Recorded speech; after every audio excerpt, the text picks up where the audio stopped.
नमस्कार, न्याय टीवी में आप सभी दर्शकों का स्वागत है। कोर्ट राउंडअप की खबरें अब विस्तार से। महाराष्ट्र के गृह मंत्री पद से भले ही अनिल देशमुख से उद्धव ठाकरे सरकार ने इस्तीफा ले लिया है, लेकिन उनके खिलाफ सीबीआई जांच के फैसले का विरोध करने के लिए वो सुप्रीम कोर्ट पहुंच गई है। बॉम्बे हाईकोर्ट की ओर से सीबीआई को अनिल देशमुख के खिलाफ प्राथमिक जांच करने का आदेश दिया गया था। इसी फैसले को उद्धव सरकार ने सुप्रीम कोर्ट में चुनौती दी है। मुंबई पुलिस के पूर्व कमिश्नर परमवीर सिंह की ओर से अनिल देशमुख पर 100 करोड़ रुपए की वसूली कराने के आरोप में उच्च न्यायालय ने ये फैसला दिया था। इस फैसले के बाद ही अनिल देशमुख ने अपने पद से इस्तीफा दे दिया था।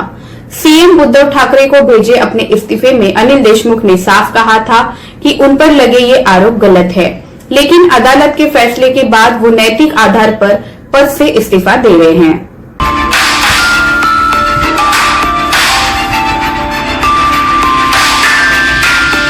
दिनदोशी मुंबई की एक सत्र अदालत ने अभिनेत्री कंगना रनौत द्वारा दायर उसके आवेदन को अस्वीकार कर दिया है, जिसमें गीतकार जावेद अख्तर द्वारा दायर आपराधिक मानहानि मामले में उनके खिलाफ कार्यवाही को निलंबित करने की मांग की गई थी। 19 जुलाई 2020 को अभिनेता सुशांत सिंह राजपूत की मौत के तुरंत बाद रिपब्लिक टीवी के एंकर अर्नब गोस्वामी के साथ अपने एक साक्षात्कार में अख्तर ने कंगना पर उनकी बेदाग प्रतिष्ठा को गलत तरीके से बयान देकर उसे नुकसान पहुंचाने का आरोप लगाया है।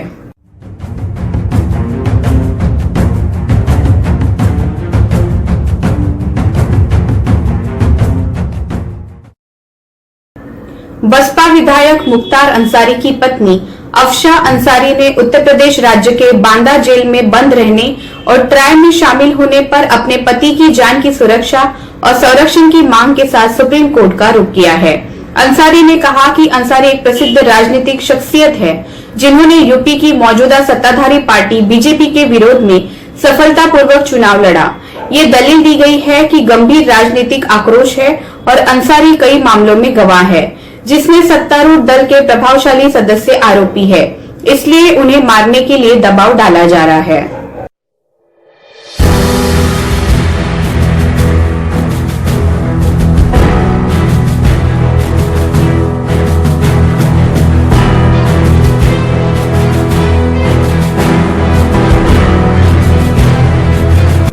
याचिकाकर्ता के पास कोई उपाय नहीं बचा है इस माननीय न्यायालय से संपर्क करने के अलावा, क्योंकि यूपी राज्य में उनके पति के जीवन के लिए गंभीर और तत्काल खतरा है, जिसे इस माननीय न्यायालय द्वारा 26/3/2021 के फैसले में भी नोट किया गया था।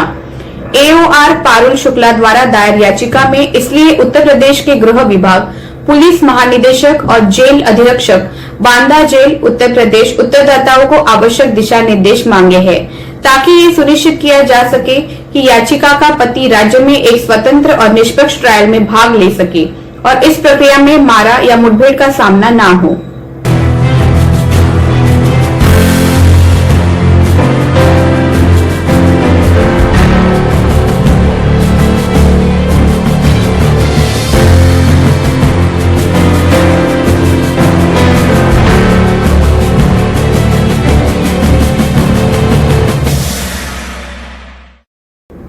भारत के राष्ट्रपति रामनाथ कोविंद ने सीजेआई एसए बोबड़े द्वारा की गई सिफारिश को स्वीकार करते हुए न्यायमूर्ति एन.वी. रमन्ना को भारत के 48वें मुख्य न्यायाधीश के रूप में नियुक्त करने की अधिसूचना जारी की है। वर्तमान सीजेआई एसए बोबड़े 23 अप्रैल को सेवानिवृत्त हो रहे हैं। सीजेआई के रूप में जस्टिस रमन्ना का कार्यकाल 26 अगस्त 2022 तक होगा। 17 फरवरी 2014 को सुप्रीम कोर्ट में नियुक्त होने से पहले न्यायमूर्ति रमन्ना दिल्ली हाईकोर्ट के मुख्य न्यायाधीश थे।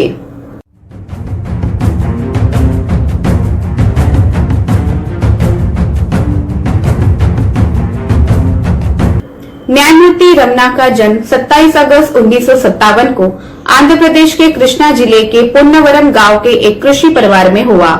उन्होंने 10 फरवरी 1983 को एक वकील के रूप में दाखिला लिया और आंध्र प्रदेश, मध्य और आंध्र प्रदेश प्रशासनिक न्यायाधिकरणों और भारत के सुप्रीम कोर्ट में सिविल, आपराधिक, संवैधानिक, श्रम, सेवा और चुनाव मामलों में प्रैक्टिस की। आंध्र प्रदेश के अतिरिक्त महाधिवक्ता के रूप में भी उन्होंने कार्य किया। उन्हें 27 जून 2000 को आंध्र प्रदेश हाईकोर्ट के स्थायी न्यायाधीश के रूप में नियुक्त किया गया था। इसके बाद उन्होंने 10 मार्च 2013 से 20 मई 2013 तक आंध्र प्रदेश के हाईकोर्ट के कार्यवाहक मुख्य न्यायाधीश के रूप में भी कार्य किया।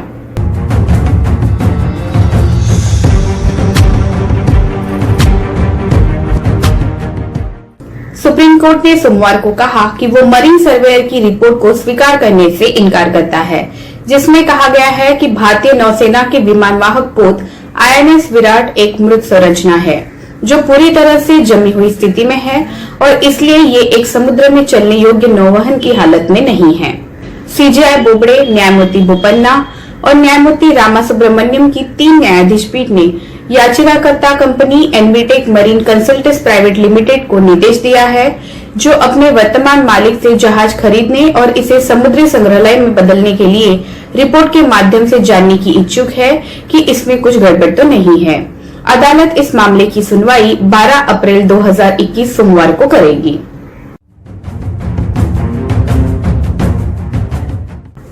पंजाब और हरियाणा उच्च न्यायालय ने एक मामले में ये देखते हुए कि न केवल कानून की प्रक्रिया का दुरुपयोग करने का प्रयास किया गया बल्कि अधिकारियों को भी प्रभावित किया गया, पंजाब और हरियाणा उच्च न्यायालय ने एक महिला पर 1 लाख जुर्माना लगाया। महिला ने बलात्कार का फर्जी आरोप लगाया था और मामले की CBI जांच की मांग की थी। मामले के तथ्यों और जुड़ी हुई परिस्थितियों का विश्लेषण करने के बाद जस्टिस हरनरेश सिंह गिल की पीठ ने महिला की याचिका को खारिज करते हुए कहा, ये स्पष्ट है कि याचिकाकर्ता ने प्रतिवादी संख्या 7 के खिलाफ झूठे और गलत आरोप लगाए हैं और FIR दर्ज कराने की हद तक चली गई है। 19/6/2020 को मैजिस्ट्रेट के सामने बयान दर्ज कराया है। याचिकाकर्ता ने अदालत से साफ हाथों से संपर्क नहीं किया है।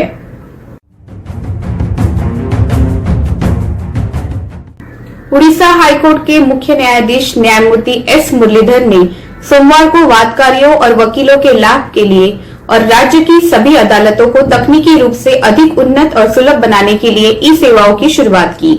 न्यायमूर्ति मुरलीधर ने कार्यक्रम के दौरान हाईकोर्ट परिसर में कोर्ट फीस का ऑनलाइन भुगतान करने के लिए सुविधा केंद्र शुरू किया। उन्होंने उच्च न्यायालय और जिला न्यायालयों में न्यायालय शुल्क के ऑनलाइन भुगतान के लिए सिस्टम भी लॉन्च किए। राज्य भर में 244 न्यायालय प्रतिष्ठानों में ई-फाइलिंग पोर्टल, प्रत्येक जिला न्यायालय परिसर में वीडियो कॉन्फ्रेंसिंग केबिन और 78 तालुका न्यायालय परिसरों में ई-सेवा केंद्र शुरू किया।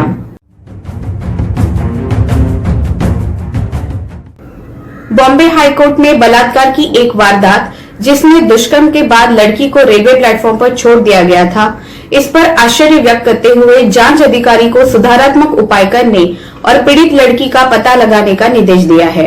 शोषण को रोकने के लिए निवारक उपाय करने के कर्तव्य की याद दिलाते हुए जस्टिस भारती डांगरे की खंडपीठ ने कहा, ऐसे विधान हैं जो राज्य नीति के निर्देशक सिद्धांतों में निहित अनिवार्यता के अनुरूप राज्यों को अनिवार्य करते हैं ताकि ये सुनिश्चित किया जा सके कि युवाओं का शोषण ना हो।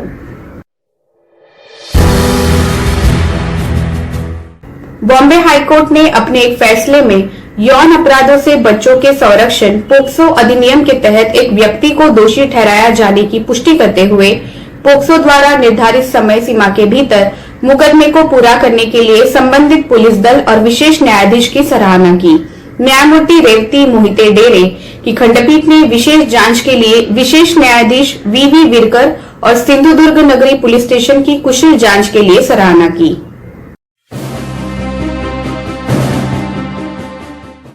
पटना हाईकोर्ट ने राज्य में हाल ही में कोविड-19 मामलों वृद्धि के कारण 6 अप्रैल से 17 अप्रैल 2021 तक विशेष रूप से वर्चुअल मोड के माध्यम से अदालत के पूर्ण कामकाज का संचालन करने का निर्णय लिया है।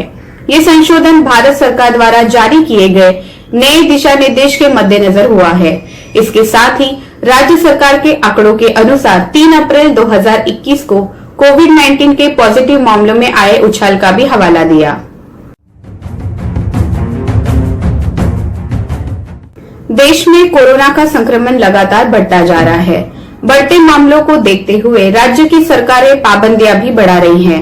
दिल्ली और मुंबई के बाद अब गुजरात में भी कोरोना के सख्त गाइडलाइंस जारी किए जा सकते हैं। इसकी संभावना गुजरात हाईकोर्ट के एक आदेश के बाद से और बढ़ गई है।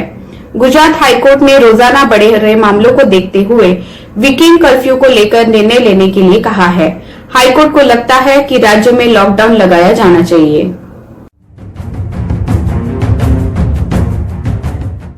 बॉम्बे हाईकोर्ट ने महाराष्ट्र में कोविड-19 मामलों में उछाल को देखते हुए मुंबई में अपनी प्रिंसिपल सीट पर फिजिकल सुनवाई करने और सिविल मामलों को वीडियो कॉन्फ्रेंसिंग के माध्यम से सुनने का फैसला किया। मुख्य न्यायाधीश दीपांकर दत्ता की अध्यक्षता में सोमवार को हुई बैठक में ये निर्णय लिया गया। निर्णय में ये भी तय किया गया कि सीजे न्यायालय एक हाइब्रिड प्रारूप में कार्य करेगा और दोनों प्रारूप फिजिकल और वर्चुअल माध्यम से सुनवाई करेगा।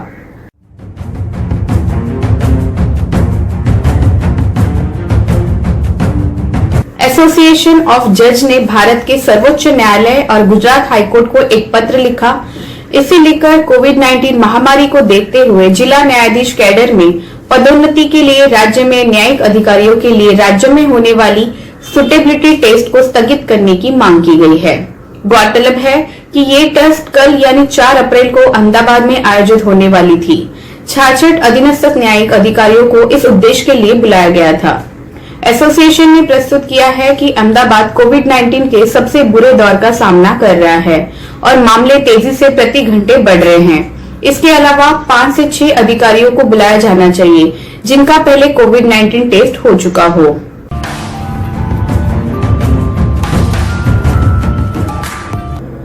फिलहाल बस इतना ही। अन्य खबरों के लिए जुड़े रहिए न्याय टीवी के साथ। नमस्कार।